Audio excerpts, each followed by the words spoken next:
പക്ഷെ ഇവിടെ പറയുന്നത് ഡ്രിപ്പ് കൊടുക്കുകയാണെന്ന് പറഞ്ഞു. യഥാർത്ഥത്തിൽ നിങ്ങൾ ആർക്കാണ് ഡ്രിപ്പ് കൊടുക്കാൻ ശ്രമിക്കുന്നത്?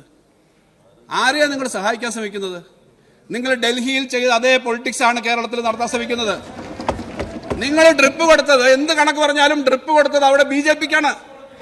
ഡ്രിപ്പും പിന്നെ ബൂസ്റ്റും കൊടുത്ത് BJPയെ സഹായിക്കുന്ന രാഷ്ട്രീയം ഉണ്ടല്ലോ, ആ രാഷ്ട്രീയം തന്നെ ഇവിടെ. നിങ്ങൾ എന്ത് സാങ്കേതിക കണക്കാ പറഞ്ഞേ? ഇന്ത്യയിൽ ഇപ്പൊ എന്താ ഇന്ത്യ മുന്നണി എന്ന് പറയുന്ന സംവിധാനം തന്നെ തകർക്കുന്ന തരത്തിലേക്ക് പോയില്ലേ നിങ്ങൾ കേരളത്തിൽ ഇരിക്കുന്ന കൊമ്പ് മുറിക്കുന്ന പണിയല്ല ചെയ്യുന്നത്. കിഫ്ബി എന്ന് പറയുന്നത്, ഞാനിവിടെ പറഞ്ഞത് ഉത്തരവാദിത്തമായ രാഷ്ട്രീയം കൂടിയാണ്. ഉത്തരവാദിത്തമായ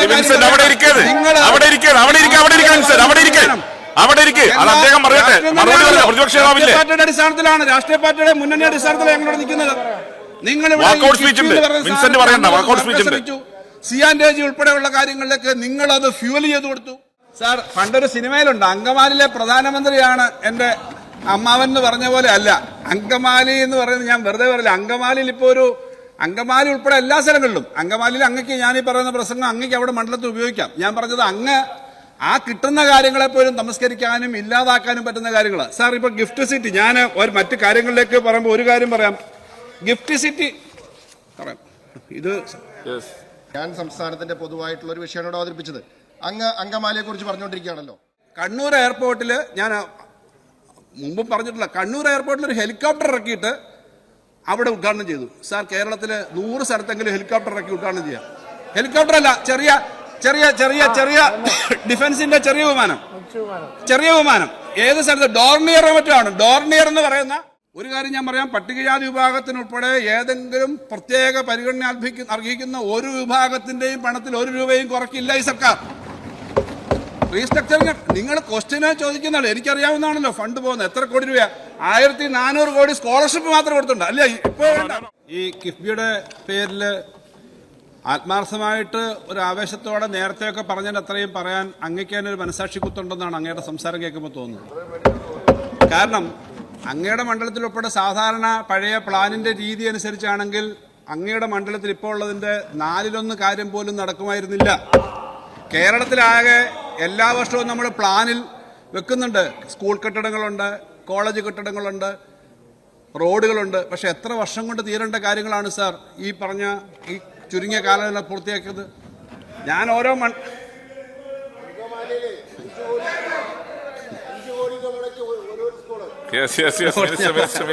അല്ല, ഞാൻ അങ്ങനെ പറയുന്നത്, മന്ത്രി പറഞ്ഞത് അദ്ദേഹത്തിന് തന്നെ അത്ഭുതകരമാണ്. അദ്ദേഹത്തിന്റെ മണ്ഡലത്തിലുള്ളതിനേക്കാളും കൂടുതൽ അങ്കമാലി സ്കൂളുണ്ടെന്നാണ് അദ്ദേഹം പറഞ്ഞതിന്റെ അർത്ഥം കൊടുത്തതിന്റെ. ഏതായാലും അങ്കമാലിയിലെ ഞാൻ സാർ, പണ്ടൊരു സിനിമയിലുണ്ട്, അങ്കമാലിയിലെ പ്രധാനമന്ത്രിയാണ് എന്റെ അമ്മാവൻ എന്ന് പറഞ്ഞ പോലെ അല്ല. അങ്കമാലി എന്ന് പറയുന്നത് ഞാൻ വെറുതെ പറയില്ല. അങ്കമാലിയിൽ ഇപ്പോൾ അങ്കമാലി ഉൾപ്പെടെ എല്ലാ സ്ഥലങ്ങളിലും, അങ്കമാലിയിൽ അങ്ങക്ക് ഞാൻ ഈ പറയുന്ന പ്രസംഗം അങ്ങക്ക് അവിടെ മണ്ഡലത്തിൽ ഉപയോഗിക്കാം. ഞാൻ പറഞ്ഞത് അങ്ങ് ആ കിട്ടുന്ന കാര്യങ്ങളെ പോലും നമസ്കരിക്കാനും ഇല്ലാതാക്കാനും പറ്റുന്ന കാര്യങ്ങളാണ്. സാർ, ഇപ്പൊ ഗിഫ്റ്റ് സിറ്റി, ഞാൻ മറ്റു കാര്യങ്ങളിലേക്ക് പറയുമ്പോൾ ഒരു കാര്യം പറയാം. ഗിഫ്റ്റ് സിറ്റി പറയാം, ഇത് ഞാൻ സംസ്ഥാനത്തിന്റെ പൊതുവായിട്ടുള്ള ഒരു വിഷയമാണ് അവതരിപ്പിച്ചത്. അങ്ങ് അങ്കമാലിയെ കുറിച്ച് പറഞ്ഞുകൊണ്ടിരിക്കുകയാണല്ലോ. ഞാൻ അതുകൊണ്ട് തന്നെ ചോദിക്കാം, അങ്കമാലിയില് നാളെ ഒരു അങ്കമാലി ബൈപ്പാസ് ഉൾപ്പെടെ ഗിഫ്റ്റ് സിറ്റി ഉൾപ്പെടെ കിഫ്ബി വഴി എത്ര രൂപ ഇതിനോടകം ചെലവഴിച്ചിട്ടുണ്ട്? ഞാൻ അതിന്റെ വിശദമായ ചോദ്യോത്തരം എല്ലാം തരാം, എന്തായാലും വിശദമായി പിന്നീട് തരാം. പക്ഷെ ഞങ്ങൾക്ക് ഈ ഗിഫ്റ്റ് സിറ്റിക്ക് മാത്രം 840 കോടി ഇപ്പോ സ്പെൻഡ് ചെയ്തിട്ടുണ്ട്. അതിനകത്ത് മേജർ ഭാഗം കേന്ദ്രം പണം അനുവദിച്ചില്ല. ഇപ്പൊ ഗിഫ്റ്റ് സിറ്റിന്ന് ആരാ പുറകോട്ട് പോകുന്നത്? കേന്ദ്ര ഗവൺമെന്റ്. അതുകൊണ്ട് അറിയാൻ വേണ്ടി പറയാം, ഗിഫ്റ്റ് സിറ്റി എന്ന് പറയുന്നത് ഗുജറാത്തിൽ മാത്രമേ ഞങ്ങൾ അംഗീകരിക്കത്തുള്ളൂ എന്ന് പറഞ്ഞിട്ട് അവർ പുറകോട്ട് പോയിരിക്കുകയാണ്. അപ്പൊ ഞാൻ അതിന്റെ കാര്യങ്ങളിലേക്ക് പിന്നെ കൂടുതൽ ഡീറ്റെയിൽസ് പോകുന്നില്ല, കാരണം അടിയന്തര പ്രമേയത്തിന്റെ സമയത്തകത്ത് വയ്ക്കണം. സർ, ഈ കിഫ്ബിയുടെ പദ്ധതിയുടെ ഭാഗമായിട്ട് നമ്മുടെ കേരളത്തിൽ അങ്ങോളം ഇങ്ങോളം ഉള്ളതിനകത്ത് കേരളത്തിലെ മുഴുവൻ ജനങ്ങൾക്കും അറിയാവുന്നൊരു കാര്യമുണ്ട്. അങ്ങ് ഇവിടെ പ്രതിപക്ഷത്തിന്റെ ഭാഗമായിട്ടൊരു മെമ്പർ അവതരിപ്പിക്കുന്നതുകൊണ്ട് ഞാൻ ഒരാളെ എടുത്ത് പറയുന്നില്ല. സർ, കാസർഗോഡ് നിന്ന് തിരുവനന്തപുരത്തേക്ക് അടുത്ത വർഷം അവസാനം വരുമ്പോഴേക്കും, ഇപ്പൊ തന്നെ ഇടയ്ക്ക് റോഡുണ്ട്, അടുത്ത വർഷം അവസാനത്തേക്ക് നാഷണൽ ഹൈവേ പുതുക്കി അതിൽ 6 വരി പാതയിൽ വരാൻ കഴിയുന്നതിന്റെ അടിസ്ഥാനം ഈ പണമാണ്. 6000 കോടി ഇതിൽ നിന്നാണ് കൊടുത്തത്. സർ, ഇപ്പോഴത്തെ മലയോര പാതയും തീരദേശ പാതയും സർ ഒരിക്കലും ചിന്തിച്ചിരുന്നോ? പിന്നെ ഈ ഗവൺമെന്റ് കിഫ്ബിയുടെ പദ്ധതി അല്ലെങ്കിലും റീബിൽഡ് കേരളയിലുള്ളതാണ്. കുട്ടനാട്ടിലെ 700 കോടിയോളം വരുന്ന ചങ്ങനാശ്ശേരി ആലപ്പുഴ പാത, ഇത്തരം എല്ലാ പ്രവർത്തനങ്ങളും ഇതേ വേഗത്തിൽ നടക്കുമായിരുന്നു എന്നാണോ വിചാരിക്കുന്നത്? സർ, കിഫ്ബി പദ്ധതി കിഫ്ബി പദ്ധതിയുടെ ഇപ്പോൾ ഇതാകെ അങ്ങ് തകർക്കാനുള്ള ശ്രമമാണെന്ന് പറഞ്ഞിട്ട് ഇങ്ങനൊരു കാര്യം കൊണ്ടുവന്നത് ശരിയല്ല എന്നുള്ളതാണ് പറയാനുള്ളത്. സർ, കിഫ്ബി വരുമാനദായകമായ പദ്ധതികൾ വേണമെന്നുള്ളത് കിഫ്ബിയുടെ നേരത്തെയുള്ള കാഴ്ചപ്പാടിലുള്ളതാണ്. അതിനകത്ത് സംശയമൊന്നുമില്ല. പക്ഷേ ഇവിടെ കിഫ്ബിയുടെ കാര്യങ്ങൾ എങ്ങനെയാണ് സാർ അട്ടിമറിക്കപ്പെട്ടത്?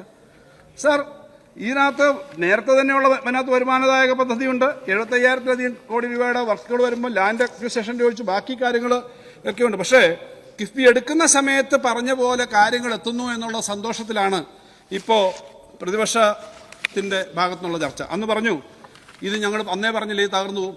വാസ്തവത്തിൽ അന്ന് ഞങ്ങൾ പറഞ്ഞ ആരോപണം അന്നത്തെ പ്രതിപക്ഷ നേതാവ് BJP പ്രസിഡന്റ്, സംസ്ഥാന പ്രസിഡന്റ് പറയുന്നത് പോലെ, രാവിലെ പറയുന്നത് പോലെ, നിയമസഭ എന്ന് പറയുന്നതൊക്കെ അന്നേ ആരോപണം ഞങ്ങൾ ഉന്നയിച്ചതാണ്. അതേപോലെ ഇപ്പോൾ അതുപോലെ വന്നല്ലോ എന്ന തരത്തിലാണ് അങ്ങ് പറയുന്നത്. സാർ, ഈ കിഫ്ബിയുടെ കാര്യത്തിനകത്ത് ആനുറ്റി പദ്ധതി പോലെ ഒരു കാര്യമായിരുന്നല്ലോ ആലോചിച്ചത്. അതായത് പല റോഡുകളും ഇപ്പോൾ ആനുറ്റി ഉണ്ട്, പിന്നീട് പണം കൊടുത്ത് അടയ്ക്കും. പക്ഷെ അതിന് മൊത്തം നമ്മുടെ കടത്തിനകത്ത് പെടുത്തുന്നതിലേക്ക് വന്നു എന്നുള്ളതുകൊണ്ടാണല്ലോ ഇപ്പോൾ ഈ പ്രശ്നം വന്നത്. സാർ, ഇതിൻ്റെ ഭാഗമായിട്ട് നമുക്ക് വന്നിട്ടുള്ള നഷ്ടങ്ങളുടെ ഒരു കണക്ക് വാസ്തവത്തിൽ ഒന്ന് മനസ്സിലാക്കേണ്ട സാർ. സാർ, ഇവിടെ മറ്റു പറഞ്ഞ കാര്യങ്ങൾക്കൊന്നും ഞാൻ പറയുന്നില്ല. മാന്ദ്യകാലത്താണ് നമ്മൾ തുടങ്ങുന്നത്. സാർ, ബോറോയിങ്ങിൻ്റെ പരിധിക്കകത്ത്, നെറ്റ് ബോറോയിങ്ങിനകത്ത് 3% ഇന്ന് കടമെടുക്കാനുള്ള തീരുമാനം വന്നല്ലോ. സാർ, അതിൻ്റെ ഭാഗമായിട്ട് നമ്മൾ കിഫ്ബിയും കൂടി ഇതിനകത്ത് പെടുത്തിയതിൻ്റെ ഭാഗമായി ഇതുവരെ 2016 മുതൽ ഇങ്ങോട്ട് 91,617 കോടി രൂപ സാധാരണഗതിയിൽ നമുക്ക് അതുവരെ ഉണ്ടായിരുന്ന കടമെടുക്കാൻ പറ്റില്ല. കഴിഞ്ഞ 6 വർഷം കൊണ്ട് 91,617 കോടി രൂപ പോയി. സർ, 2022 സാമ്പത്തിക വർഷം, ഈ ഗവൺമെന്റ് വന്നതിൻ്റെ അടുത്ത വർഷം 15,895 കോടി രൂപയാണ് സാർ നമ്മുടെ ബോറോയിങ്ങിൽ നിന്ന് വെട്ടിക്കുറച്ചത്. എത്ര വലിയ തുകയാണ് സാർ. സാർ, 2016 മുതൽ 23 വരെ സംസ്ഥാനത്തിന് പലതരത്തിൽ ഇങ്ങനെ കിട്ടാനുള്ള കടത്തി കുറവെന്ന് ഏറ്റവും കൂടുതൽ ഈ സമയത്താണ് വന്നത്. അതുകൊണ്ടാണ് സാർ നമ്മൾ ഈ NHAIയുടെ ഉദാഹരണം ഉൾപ്പെടെ കാണിച്ചുകൊണ്ട് സുപ്രീം കോടതി പോയത്. സുപ്രീം കോടതി ഏതായാലും പ്രതിപക്ഷം പറഞ്ഞ ആ ന്യായമല്ല അംഗീകരിച്ചത്. സുപ്രീം കോടതി പറഞ്ഞത് ഇതിനകത്ത് എന്തോ ഒരു ഗ്രൗണ്ട് ഉണ്ട്, ഈ ആർട്ടിക്കിൾ 293 ലംഘനമാണ്, NHAI പദ്ധതി പോലെയൊക്കെയുള്ള കാര്യങ്ങൾ അനുസരിച്ചിട്ട് എടുക്കാവുന്നതിൻ്റെ പ്രശ്നം നമ്മൾ പറഞ്ഞു. നമുക്ക് ഈ വെട്ടിക്കുറച്ച ശരിയല്ല എന്നുള്ള തോന്നൽ കൊണ്ടാണല്ലോ ഇപ്പോൾ അത് കോൺസ്റ്റിറ്റ്യൂഷൻ ബെഞ്ചിന് വിട്ടിട്ടുള്ളത്. അപ്പോൾ കോൺസ്റ്റിറ്റ്യൂഷൻ ബെഞ്ചിന് വിട്ട് കേരളത്തിന് അനുകൂലമായിട്ട് കാര്യങ്ങൾ വരുമെന്ന് നമ്മൾ പ്രതീക്ഷിക്കുന്ന ഒരു കാര്യത്തെ കോൺസ്റ്റിറ്റ്യൂഷൻ ബെഞ്ച് പരിശോധിക്കാൻ പോകുമ്പോൾ വീണ്ടും ഇവിടെ വന്നിട്ട് ആർഗ്യൂ ചെയ്ത് അതിനു മുമ്പ് തന്നെ അത് തോൽപ്പിക്കാൻ ശ്രമിക്കരുത്. കാരണം ഈ കാര്യങ്ങളൊക്കെ എല്ലാ സ്ഥലത്തും നടന്ന നേട്ടങ്ങളുടെ ഭാഗമായിട്ട് അങ്ങയുടെ അല്ലെങ്കിൽ പ്രതിപക്ഷ മണ്ഡലങ്ങളിലും വന്നതിൻ്റെ കണക്കെന്തെങ്കിലുണ്ട്. അതൊരു ഔചിത്യമല്ല എന്നുള്ളതുകൊണ്ടാണ് ഓരോ മണ്ഡലങ്ങളിലുമുള്ള കണക്കുകൾ ഞാൻ എടുത്തു പറയാത്തത്. സാർ,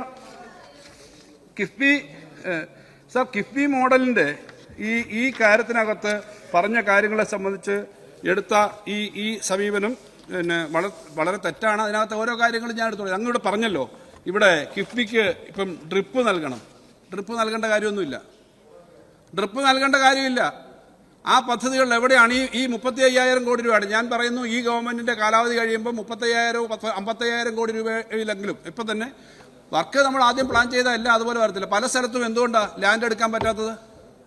എന്തുകൊണ്ടാണ് അവിടെ അനുമതി കിട്ടാത്തത്? ഇവിടെ ഇരിക്കുന്ന MLA-മാർക്ക് അറിഞ്ഞൂടെ? ഞാനും ഒരു MLA എന്ന നിലയിൽ നമ്മുടെ മണ്ഡലങ്ങളിൽ തന്നെ ഇതിന് പല സാങ്കേതിക അനുമതി കിട്ടാനായിട്ട് പലപ്പോഴും നടക്കാറുണ്ട്. അതെല്ലാം കിട്ടാറുണ്ടോ? ആ സാങ്കേതിക അനുമതിയെല്ലാം ശരിയാക്കി ഈ കാര്യങ്ങൾ വരും. ഇതിനകത്ത് അങ്ങേയറ്റം മുതൽ ഇങ്ങേയറ്റം വരെ നടക്കുന്ന അടിസ്ഥാന സൗകര്യ കാര്യങ്ങളിൽ റോഡുകളും ഏറ്റവും കൂടുതൽ റോഡുകളാണ്. അങ്ങ് ഇവിടെ പറഞ്ഞു പ്ലാനിന്റെ ഭാഗത്തു നിന്ന് ഇതെടുക്കുന്നതെന്ന്. പക്ഷേ പ്ലാനിനകത്തുണ്ടായിരുന്നപ്പോൾ സാധാരണ ഇത്രയും നിർമ്മാണമുണ്ടോ? കഴിഞ്ഞ 25 വർഷക്കാലത്തെ കണക്കുകൾ നിങ്ങൾ എടുത്തു നോക്ക്. ക്യാപിറ്റൽ എക്സ്പെൻഡിച്ചറിനകത്ത് വന്നേക്കുന്ന ആ ഗ്രാജുവലായ ഇൻക്രീസ് ഇപ്പോഴും ക്യാപിറ്റൽ ഇൻക്രീസ് വന്നിട്ടില്ലേ? ആ ക്യാപിറ്റൽ ഇൻക്രീസിന് പുറത്താണ് 14,000 കോടി ക്യാപിറ്റൽ മൂലധന ചെലവുണ്ടെങ്കിൽ 25,000 കോടി കേരളത്തിൽ ചെലവാക്കുകയാണിപ്പോൾ. അത്രയധികം ചെലവാക്കിക്കൊണ്ടിരിക്കുന്നു എന്നുള്ളത് ഒരു ചെറിയ കാര്യമല്ല. അതുകൊണ്ടാണല്ലോ ഇപ്പോൾ കേരളം ഇൻവെസ്റ്റർ ഫ്രണ്ട്ലി ആണ് എന്ന് പറഞ്ഞു വ്യവസായ വകുപ്പിന് നമ്മുടെ ഈസ് ഓഫ് ഡൂയിങ് ബിസിനസ്സും മറ്റു വകുപ്പുകൾക്കല്ലേ കാര്യം കിട്ടുമ്പോൾ ഈ പറഞ്ഞ മാറ്റങ്ങൾ ഇതിന്റെ ഭാഗമായിട്ട് വരുന്നതാണ് സാർ. അതുകൊണ്ട് പ്ലാൻ ഫണ്ടിന്റെ കാര്യം പറഞ്ഞു. പിന്നെ ഇവിടെ പറഞ്ഞു മെട്രോ ഞങ്ങൾ അന്ന് കൊണ്ടുവന്നതാണ് സാർ. മെട്രോ അന്ന് ഉദ്ഘാടനം ചെയ്തു, അല്ലെങ്കിൽ തറക്കല്ലിട്ടു. കണ്ണൂർ എയർപോർട്ട് ഉദ്ഘാടനം ചെയ്തു. ഇന്ന് രാവിലെ ഒരു ബഹുമാനപ്പെട്ട മെമ്പർ പറയുന്നത് കേട്ടു, വിഴിഞ്ഞം വരെ നീളുന്ന മെട്രോ ഞങ്ങൾ 9 വർഷം മുമ്പ് തറക്കല്ലിട്ടു. ഇത് കേൾക്കുന്ന ഇന്ന് രാവിലെ പറഞ്ഞതാണ്, വിഴിഞ്ഞം വരെ നീളുന്ന മെട്രോ ഞങ്ങൾ തറക്കല്ലിട്ടുന്നു തിരുവനന്തപുരത്ത്. ഇങ്ങനെ കണ്ണൂർ എയർപോർട്ടിൽ ഞാൻ മുമ്പും പറഞ്ഞിട്ടില്ല, കണ്ണൂർ എയർപോർട്ടിൽ ഒരു ഹെലികോപ്റ്റർ ഇറക്കിയിട്ട് അവിടെ ഉദ്ഘാടനം ചെയ്തു സാർ. കേരളത്തിൽ 100 സ്ഥലത്തെങ്കിലും ഹെലികോപ്റ്റർ ഇറക്കി ഉദ്ഘാടനം ചെയ്യാം. ഹെലികോപ്റ്റർ അല്ല, ചെറിയ ചെറിയ ചെറിയ ചെറിയ ഡിഫൻസിന്റെ ചെറിയ വിമാനം. ഏത് സ്ഥലത്ത് ഡോർണിയറോ മറ്റോ ആണ്. ഡോർണിയർ എന്ന് പറയുന്ന ചെറിയ വിമാനം, ചെറിയ ഗ്രൗണ്ടിൽ ഇറക്കാവുന്നതാണ്. അതിറക്കി ഉദ്ഘാടനം ചെയ്തു. സാർ, അത് ഉദ്ഘാടനമാണെന്ന് പറഞ്ഞിട്ട് കാര്യമില്ല. ജനങ്ങൾ കാണുന്നു. ഇപ്പൊ കൊച്ചി മെട്രോയുടെ 2ാം ഘട്ടം നടപ്പിലാക്കുകയാണ്. അതിനകത്ത് കൂടുതൽ കാര്യം നിട്ടുകയാണ്. തിരുവനന്തപുരം ഞങ്ങൾ അങ്ങനെ മുന്നോട്ട് കൊണ്ടുപോകും. അതുകൊണ്ട് വിമാനത്തെപ്പറ്റി പ്രത്യേക ഗവേഷണം നടത്താം. ഞാൻ പറയുന്നു, മിലിറ്ററിയുടെ വളരെ ഷോർട്ട് 1000 അടി നീളമുള്ള ഒരു സ്ഥലത്ത് ഇറങ്ങാവുന്ന ഒരു വിമാനം ഇറങ്ങുന്ന നല്ല വിമാനത്താവളം. അപ്പൊ അങ്ങനെ പറയുന്നത് ശരിയല്ല. ഇപ്പം എന്തായാലും ഇവിടെ ഇരിക്കുന്ന എല്ലാവർക്കും അറിയാമല്ലോ, വിഴിഞ്ഞത്തേക്കുള്ള അടക്കമുള്ള മെട്രോയ്ക്ക് തറക്കല്ലിട്ടു എന്ന് പറഞ്ഞാൽ ആരാ അത് വിശ്വസിക്കുക? അപ്പൊ ഇങ്ങനെ ഞാൻ ഇപ്പൊ വഴങ്ങുന്നില്ല, അടിയന്തര പ്രമേയത്തിന് അങ്ങനെ വഴങ്ങാൻ പറ്റാത്തതുകൊണ്ടാണ് സാർ. അതുകൊണ്ട് ഇതുപോലുള്ള കാര്യങ്ങൾ ഇവിടെ കണക്കുകളല്ല നിങ്ങൾക്ക് ആവശ്യം എന്നുള്ളതുകൊണ്ടാണ് ഞാൻ പറയുന്നത്. സാർ, കണക്കുകളല്ല, നിങ്ങൾക്ക് കണക്കിന്റെ കാര്യമാണെങ്കിൽ നിങ്ങൾ തെറ്റായി പറഞ്ഞേനെ. സാർ, ഐസക് ഇവിടെ പറഞ്ഞു ജനങ്ങൾക്ക് ബാധ്യത വരുന്നൊരു കാര്യം ചെയ്യില്ല, എന്നത് പറഞ്ഞത് കറക്റ്റാണ്. പക്ഷെ ബാധ്യത വരുന്ന കാര്യം ചെയ്ത് 1,00,000 ചില്ലാനം കോടി രൂപ സംസ്ഥാനത്തിന്റെ ഖജനാവിലേക്ക് വരേണ്ട പണം, സംസ്ഥാനത്തിന് അവകാശപ്പെട്ട പണം 2017 ആദ്യം അവർ പറഞ്ഞു ട്രഷറി വരുന്ന പണം നിങ്ങളുടെ കടത്തി വരും. അതുവരെ അതില്ല. അത് തന്നെ 10,000 കോടി വരും. അതിനുശേഷം അവർ പറഞ്ഞു നിങ്ങളുടെ ഈ പറഞ്ഞ കടപരിധിയിലെല്ലാം വരും. അങ്ങനെ വന്നപ്പോൾ നമുക്ക് കിട്ടേണ്ട പണത്തിനകത്താണ് ഒറ്റ വർഷം മാത്രം 10,000 വെട്ടിക്കുറച്ച്. ഇപ്പോഴും അതിന്റെ പേര് വെട്ടിക്കുറച്ചുകൊണ്ടിരിക്കുക. അവിടെ നിന്നിട്ടാണ് ഈ കാര്യം ചെയ്യുന്നത്. നിങ്ങളെല്ലാം വ്യക്തിപരമായി പറയുമ്പോൾ കിഫ്ബിയുടെ കാര്യവും മറ്റു വർക്കിന്റെ കാര്യവും പറയുന്നല്ലോ, വർക്കുകൾ നടക്കുന്നില്ലേ? പിന്നെ രാഷ്ട്രീയമായി പറയാം, അന്നുണ്ടായിരുന്ന സാഹചര്യമാണ് ഇപ്പോൾ. സാർ, അന്നുണ്ടായിരുന്ന സാഹചര്യമല്ല. ഇത് മൊത്തം വെട്ടിക്കുറയ്ക്കാനായിട്ട് തീരുമാനിച്ചതിന്റെ ഭാഗമാണ്. പക്ഷെ കിഫ്ബി നിർത്തി പുറകോട്ട് പോകാനല്ല, നമ്മൾ ഈ കാര്യങ്ങളെല്ലാം മുന്നോട്ട് കൊണ്ടുപോകുന്നതിന് ഒരു പ്രധാനപ്പെട്ട മേഖലയായിട്ട് തന്നെയാണ് കാണുന്നത്. തീരദേശം ഉൾപ്പെടെ ഇപ്പൊ ചെല്ലാനത്ത് മാത്രം 300 ചില്ലാനം കോടിയാണ് ചെലവാക്കിയത്. എന്നാ സാർ അങ്ങനെ ചെലവാക്കിയിട്ടുള്ളത്? ഇപ്പോഴും നമ്മൾ തീരദേശത്ത് വലിയ തോതിൽ, അത് പുതിയ തരത്തില്ല. ഇപ്പോഴാണെങ്കിൽ ജിയോ ട്യൂബിന്റെ ഒരു വലിയ കാര്യം പ്ലാനിനകത്ത് പറഞ്ഞത് കൂടാതെ നമ്മൾ പ്രഖ്യാപിച്ചു. ഇങ്ങനത്തെയുള്ള കാര്യങ്ങൾ ചെയ്ത് മുന്നോട്ട് പോകും സാർ. ഈ അന്ന് നിയമസഭയിൽ പറഞ്ഞതിന്റെ ഭാഗമായിട്ടുള്ള കാര്യം പറയണ്ട. വരുമാനദായകമായ പദ്ധതികൾ ഇല്ലെങ്കിൽ പറ്റില്ല, വേണമെന്ന് അങ്ങും പറഞ്ഞാണല്ലോ. ഏത് പദ്ധതി എങ്ങനെയെന്നുള്ളത് നമ്മൾ തീരുമാനിച്ചിട്ടില്ല. അന്നത്തെ പ്രതിപക്ഷ നേതാവും പറഞ്ഞാണല്ലോ വരുമാനദായകമായ പദ്ധതി വേണം, NHA കണ്ടുപഠിക്കൂ എന്ന് പറഞ്ഞതാണല്ലോ. അപ്പോൾ അങ്ങനെയുള്ള കാര്യങ്ങൾ ഇപ്പോൾ അത് തിരുത്തി പറയുന്നത്. അപ്പോൾ അതുകൊണ്ട് ഇവിടെ പറഞ്ഞതിനകത്ത് വളരെ തെറ്റായ ചില കാര്യങ്ങൾ പറഞ്ഞു. പ്ലാൻ കൂടാത്ത കാര്യം പറഞ്ഞു. പട്ടികജാതി വിഭാഗത്തിന് പണം കൊടുക്കുന്നില്ല എന്ന് പറഞ്ഞു. അങ്ങേയറ്റം തെറ്റായൊരു സ്റ്റേറ്റ്മെന്റാണ് പട്ടികജാതി വിഭാഗത്തിന്റെ പേരെടുത്ത് നിങ്ങൾ പറയാൻ ശ്രമിക്കുന്നത്. ഒരു കാര്യം ഞാൻ പറയാം, പട്ടികജാതി വിഭാഗത്തിനുൾപ്പെടെ ഏതെങ്കിലും പ്രത്യേക പരിഗണന അർഹിക്കുന്ന ഒരു വിഭാഗത്തിന്റെയും പണത്തിൽ 1 രൂപയും കുറയ്ക്കില്ല ഈ സർക്കാർ. റീസ്ട്രക്ചറിന് നിങ്ങൾ ക്വസ്റ്റ്യനെ ചോദിക്കുന്നതാണ്. എനിക്കറിയാവുന്നതാണല്ലോ ഫണ്ട് പോകുന്നത് എത്ര കോടി രൂപ, 1400 കോടി സ്കോളർഷിപ്പ് മാത്രം കൊടുത്തിട്ടുണ്ട് അല്ലേ? ഇപ്പൊ വേണ്ട, ചോദ്യം ഇരിക്കട്ടെ. ഇവിടെ ഈ പണം അനുവദിക്കുന്ന ഒരാൾ എന്ന നിലയിൽ, പ്രത്യേക ഫൈൻ വരുന്ന ഒരാളെന്ന നിലയിൽ എനിക്ക് അറിയാവുന്നതാണ് ഈ മേഖലയിലൊന്നും 1 രൂപ കുറയ്ക്കുന്ന പ്രശ്നമില്ല. എന്ന് മാത്രമല്ല, ഏറ്റവും വലിയ ബാധ്യത വരുന്ന സാമൂഹ്യക്ഷേമ പെൻഷന്റെ 5000 കോടി രൂപയിൽ 2000 കൊടുത്ത് 3000 കോടിയും കൂടി ഉടനെ അടുത്ത വർഷം കൊടുക്കുമെന്ന് പറഞ്ഞു. പറഞ്ഞതിനകത്തൊന്നും പുറകോട്ട് പോകുന്ന കാര്യമില്ല. സാങ്കേതികമായി ഏതെങ്കിലും പേപ്പറുകളോ മറ്റോ വരുന്നതിന്റെ നിൽക്കട്ടെ. അതുകൊണ്ട് അത് പറഞ്ഞിട്ട് ഈ പട്ടികജാതി വിഭാഗത്തിന് കിട്ടാനുള്ള പണം എടുത്തിട്ട് ഇവിടെ കൊടുക്കുക, സർക്കാർ ഉദ്യോഗസ്ഥന്മാരുടെ കൊടുക്കാനുള്ള ഇവിടെ കൊടുക്കുക എന്ന കാര്യങ്ങൾ പറയുന്നതിനകത്ത് അടിസ്ഥാനമില്ല. സാർ, പ്ലാനിന്റെ കാര്യം പറഞ്ഞു. പ്ലാൻ കഴിഞ്ഞ 2-3 വർഷമായിട്ട് വർദ്ധിപ്പിക്കാൻ പറ്റിയില്ല. പ്ലാൻ കോവിഡ് കഴിഞ്ഞ സമയത്ത് വന്നപ്പോൾ തന്നെ നമ്മൾ 10% വർദ്ധിപ്പിച്ചു. അതിനുശേഷം ഞങ്ങൾ പറയാതിരുന്നിട്ടില്ല, പ്ലാനിന് ആ പ്രശ്നം വന്നു.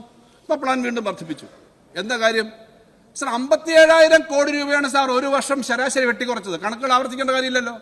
ആ 57,000 കോടി വെട്ടിക്കുറച്ചിട്ടും കഴിഞ്ഞ 3 വർഷമായിട്ട് ഞാനിവിടെ പറഞ്ഞതുപോലെ ഏകദേശം 1,60,000 കോടി രൂപ ഒരു വർഷം ചെലവാക്കാൻ പറ്റുള്ളൂ. ഒന്നാം പിണറായി സർക്കാരിന്റെ സമയത്ത് ഒരു വർഷം ശരാശരി 1,17,000 കോടി ചെലവാക്കിയത്. 80,000 തുടങ്ങി 1,32,000 വരെ ലാസ്റ്റ് ഇയർ, അന്ന് അവസാനം വരെ കോവിഡ് സമയത്ത്. അത് 1,60,000 ആയി. ഇപ്പോൾ അത് 1,64,000 ശരാശരിയായി. സാർ, ഈ വർഷം 1,78,000 ചെലവാക്കാൻ പറ്റുമെന്നാണ്. ഇപ്പോഴ് വളരെയേറെ മുന്നോട്ട് വന്നിട്ടുള്ള സാമ്പത്തികമായിട്ട് ഇത്രയും തകർക്കാൻ ശ്രമിക്കുന്നത് കൊണ്ട് നമ്മൾ മുന്നോട്ട് വരുന്നു. അതുകൊണ്ടാണ് പ്ലാനിനകത്ത് അല്പം വർദ്ധിപ്പിച്ചത്. സാർ, ഇവിടെ ഈ പറഞ്ഞല്ലോ, നിങ്ങൾ ഇവിടെ ഈ പറഞ്ഞിട്ട് C&AG പറഞ്ഞതിനകത്ത് തന്നെ ചില കാര്യങ്ങൾ നമുക്ക് തർക്കമുണ്ട്. അതിനകത്ത് പറയേണ്ട കാര്യങ്ങൾ അങ്ങനെ അവർ വേണ്ടത്ര കാര്യങ്ങൾ കണ്ടിട്ടില്ലെന്നാണ് നമ്മൾ വിചാരിക്കുന്നത്. പക്ഷേ ഇവിടെ പറയുന്നത് ഡ്രിപ്പ് കൊടുക്കുകയാണെന്ന് പറഞ്ഞു. യഥാർത്ഥത്തിൽ നിങ്ങൾ ആർക്കാണ് ഡ്രിപ്പ് കൊടുക്കാൻ ശ്രമിക്കുന്നത്? ആരെയാണ് നിങ്ങൾ സഹായിക്കാൻ ശ്രമിക്കുന്നത്? നിങ്ങൾ ഡൽഹിയിൽ ചെയ്ത അതേ പൊളിറ്റിക്സ് ആണ് കേരളത്തിൽ നടത്താൻ ശ്രമിക്കുന്നത്. നിങ്ങൾ ഡ്രിപ്പ് കൊടുത്തത്, എന്ത് കണക്ക് പറഞ്ഞാലും ഡ്രിപ്പ് കൊടുത്തത് അവിടെ BJPക്കാണ്. ഡ്രിപ്പും പിന്നെ ബൂസ്റ്റും കൊടുത്ത് BJPയെ സഹായിക്കുന്ന രാഷ്ട്രീയം ഉണ്ടല്ലോ, ആ രാഷ്ട്രീയം തന്നെ ഇവിടെ. നിങ്ങൾ എന്ത് സാങ്കേതിക കണക്കാ പറഞ്ഞേ? ഇന്ത്യയിൽ ഇപ്പൊ എന്താ ഇന്ത്യ മുന്നണി എന്ന് പറയുന്ന സംവിധാനം തന്നെ തകർക്കുന്ന തരത്തിലേക്ക് പോയില്ലേ നിങ്ങൾ കേരളത്തിൽ ഇരിക്കുന്ന കൊമ്പ് മുറിക്കുന്ന പണിയല്ല ചെയ്യുന്നത്. കിഫ്ബി എന്ന് പറയുന്നത് ഞാനിവിടെ പറഞ്ഞത് ഉത്തരവാദിത്വമായ രാഷ്ട്രീയം കൂടിയാണ്. ഉത്തരവാദിത്വമായ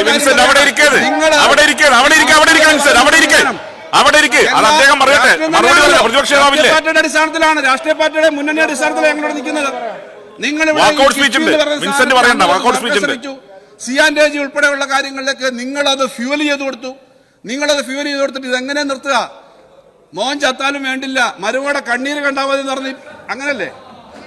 അങ്ങനെ തന്നെയല്ലേ പറഞ്ഞല്ലോ? അങ്ങനെ പണ്ട് പറഞ്ഞിരുന്നു. ഇത് മലയാളത്തിലെ പ്രയോഗങ്ങളാണ് എന്ന് പറയുന്ന പോലെ അതിനകത്തിനെയും ഭാഷാപരമായ എന്തെങ്കിലും പ്രശ്നമുണ്ട്. എന്തായാലും ഇപ്പോഴല്ല. എന്തായാലും അങ്ങനെ ഒരു സമീപനം എടുക്കുന്നത് ശരിയല്ല സാർ. ഇതിനകത്ത് ഞാനീ പറഞ്ഞത് വളരെ സിമ്പിളാണ്. നിങ്ങൾ വസ്തുതാപരമായി എടുക്കണം. കിഫ്ബി പോലൊരു സാധനം ഇവിടെ ഞങ്ങൾ ഒരു കാര്യം പറയുന്നുണ്ടല്ലോ, വരുമാനദായകമായ കാര്യങ്ങൾ വേണം. ആദ്യഘട്ടത്തിൽ എല്ലാ MLA-മാരുടെയും മിക്കവാറും എല്ലാ MLA-മാരുടെയും മണ്ഡലങ്ങളിൽ ഫിഷ് മാർക്കറ്റും മറ്റു മാർക്കറ്റും നമ്മൾ വെച്ചു. ആ മാർക്കറ്റ് പണം ഇങ്ങോട്ട് അടയ്ക്കണമെന്ന് പറഞ്ഞ് തന്നെയാണ് തുടങ്ങിയത്. പക്ഷേ 5 കോടി 8 കോടി കിഫ്ബി വന്നപ്പോൾ എല്ലാവർക്കും 500 കോടിയൊക്കെ ആണല്ലോ. ഏതായാലും അങ്ങനെ വെച്ചിട്ട് നമ്മൾ അതിനകത്തെ തിരിച്ചടയ്ക്കണ്ട എന്ന് പറഞ്ഞ് അത്രയും എക്സെപ്റ്റ് ചെയ്ത് കൊടുത്തു. അങ്ങനെയായിരുന്നു നമ്മുടെ സമീപനം. പക്ഷേ ഇപ്പം നമ്മൾ വരുമാനദായകമായ കാര്യങ്ങൾ വേണം എന്നുള്ള അവസ്ഥയിലേക്ക് വന്നു. അത് എന്തൊക്കെ വേണം എന്നുള്ളത് പൊതുവിൽ ചർച്ച ചെയ്ത് ആലോചിക്കേണ്ടതാണ്. ഒരു കാര്യം ഞാൻ പറയാം. കഴിഞ്ഞ ദിവസം ബഡ്ജറ്റിനകത്തൊരു പ്രത്യേക പദ്ധതി പറഞ്ഞു. അത് കൊല്ലം മുനിസിപ്പൽ കോർപ്പറേഷനും കിഫ്ബിയും അതുപോലെ KSIT-യിലും കൂടി ചേർന്ന് ചെയ്യുന്ന കാര്യമാണ് IT park. Sir, IT park വരുമ്പോൾ നമ്മൾ സാധാരണ പോയിട്ട് 100-200 കോടിയുടെ സ്ഥലം എടുക്കേണ്ട. അവരുടെ കയ്യിൽ സ്ഥലമുണ്ട്. കോർപ്പറേഷൻ ആയിക്കോട്ടെ, തദ്ദേശ സ്ഥാപനങ്ങളായിക്കോട്ടെ, അല്ലെങ്കിൽ നമ്മുടെ സർക്കാർ സ്ഥാപനങ്ങളായിട്ട് അവിടെ കെട്ടിടം കെട്ടുന്നു. ആ കെട്ടിടത്തിന് റിട്ടേൺ വേണം. അങ്ങനെ കെട്ടിടം കെട്ടുന്നതിൻ്റെ ഒരു പദ്ധതിയാണ്. അതിനകത്ത് നമ്മൾ പറഞ്ഞിട്ടുണ്ട് 100 ഈ കൊല്ലത്തെ IT പാർക്ക് 1,00,000 സ്ക്വയർ ഫീറ്റെങ്കിലും ആദ്യം തുടങ്ങണമെന്ന് നമ്മൾ ആലോചിക്കുന്നത്. അത് വളരെ എക്കണോമിക്കലായി പോകുമെന്നാണ് കരുതുന്നത്. അതിനകത്ത് സ്ഥലത്തിന് നമ്മൾ മുടക്കുന്നില്ല. പക്ഷേ ഒരു റവന്യൂ ഷെയറിംഗ് മോഡലാണ്. അത് സക്സസ്ഫുൾ ആയാൽ 100 സ്ഥലങ്ങളിൽ, നിങ്ങളുടെ ഓരോ മണ്ഡലങ്ങളിൽ ഉൾപ്പെടെ 100 സ്ഥലങ്ങളിൽ വരുമാനദായകമായ 10, 100, 200 കോടി മുടക്കുന്ന പദ്ധതി കിഫ്ബിയുടെ കീഴിൽ കൊണ്ടുവരുന്ന പറഞ്ഞത്. അപ്പോൾ ഇപ്പം പറഞ്ഞതിനകത്ത് നിർത്തുകയല്ല, ഇനിയും ഒരു 10, 10,000, 20,000 കോടി ചെലവാക്കുന്ന തരത്തിലേക്ക് കൂടുതൽ ഇക്കണോമിക്കലി വയബിൾ ആയിട്ടുള്ള കാര്യങ്ങൾ കൊണ്ടുവരും. കിഫ്ബിയുടെ മോഡൽ അതുകൊണ്ട്. അതുകൊണ്ട് ഇപ്പോൾ ഈ ടോളിൻ്റെ കാര്യം പറഞ്ഞിട്ടും ഒക്കെ പറഞ്ഞ് ആളുകളെ ആശങ്കപ്പെടുത്തേണ്ട കാര്യമില്ല. വരുമാനദായകമാണ്. ഒരു കാര്യം കൂടി ഞാൻ പറയാം. മറ്റ് സംസ്ഥാനങ്ങളിൽ നിന്നുള്ള ആളുകൾക്ക് സ്പിരിറ്റ് ഇവിടെ വയ്ക്കാം. ഇവിടെ ഇൻഡസ്ട്രിയൽ പർപ്പസിന് പോലും ഉണ്ടാക്കിക്കൂടാ എന്ന് പറയുന്ന ഒരു കാര്യമുണ്ട്. ഇത് ഈ വിഷയത്തിൽ ഡയറക്റ്റ് അല്ല. അങ്ങനെ പറയുന്നൊരു സമീപനം പോലെയാണ് കാര്യങ്ങൾ എടുക്കുന്നത്. അതുപോലെ തന്നെയാണ് ഇതിലത്തെ ഓരോ കാര്യങ്ങളും എടുക്കുന്ന സമീപനം. അതുകൊണ്ട് ആ സമീപനം എടുക്കുന്ന ഒരു പശ്ചാത്തലത്തിൽ അങ്ങനൊരു സമീപനമല്ല കേരളത്തിൽ വേണ്ടത്. കേരളത്തിൽ കിഫ്ബി പോലുള്ള പദ്ധതികൾ ഹെൽത്തി ആയിട്ട് പോകുന്നതിന് പരസ്പരം ആലോചിക്കേണ്ടതാണ്. ആ കാര്യം എടുക്കാതെ ഇത് രാഷ്ട്രീയമായി ഇത്തരം ഒരു കാര്യത്തെ കണ്ടിട്ട് എടുക്കുന്ന നിലപാട് ശരിയല്ല. ഇല്ലാത്ത ആശങ്ക നാട്ടിലുണ്ടാക്കുന്നത് ശരിയല്ല. ഇപ്പം തന്നെ NH പോലെയുള്ള വേദികളിൽ NHAയുടെ എല്ലാ നിർമ്മാണവും അവർ ടോൾ മേടിച്ചിട്ടാണ് ചെയ്യുന്നത്. കേരളത്തിന് പുറത്തെല്ലാം. അത് കേരളത്തിലും ഇപ്പോൾ അത് തന്നെ ചെയ്യാൻ പോകണം. കേരളത്തിലെല്ലാം പുറത്തെല്ലാം ഉണ്ട്. അപ്പോൾ നമ്മൾ ഈ വരുമാനദായകമായ മേഖലകൾ ചിലത് വേണ്ടി വരും. പിന്നെ ഈ പറഞ്ഞതുപോലെ 100 സ്ഥലത്തോ 200 സ്ഥലത്തോ പുതിയ പദ്ധതികൾ വേണ്ടി വരും. പിന്നെ ഒരു നിലപാടാണ്. അതുകൊണ്ട് കിഫ്ബിയുടെ കാര്യത്തിൽ ഈ അടുത്തില്ലാത്ത വിവാദം ഉണ്ടാക്കുന്നത് ശരിയല്ല. അതുകൊണ്ട് അടിയന്തര പ്രമേയത്തിന് അനുമതി നൽകേണ്ടതില്ല സാർ. ഈ അടിയന്തര പ്രമേയം അടിസ്ഥാനരഹിതമായിട്ട് തന്നെ നമ്മുടെ സഭയും അങ്ങനെ ചർച്ച എടുക്കേണ്ട കാര്യം പൊതുവിൽ നമുക്ക് അറിയാവുന്ന കാര്യങ്ങളാണ്. അതുകൊണ്ട് അനുമതി നിഷേധിക്കണമെന്നാണ്.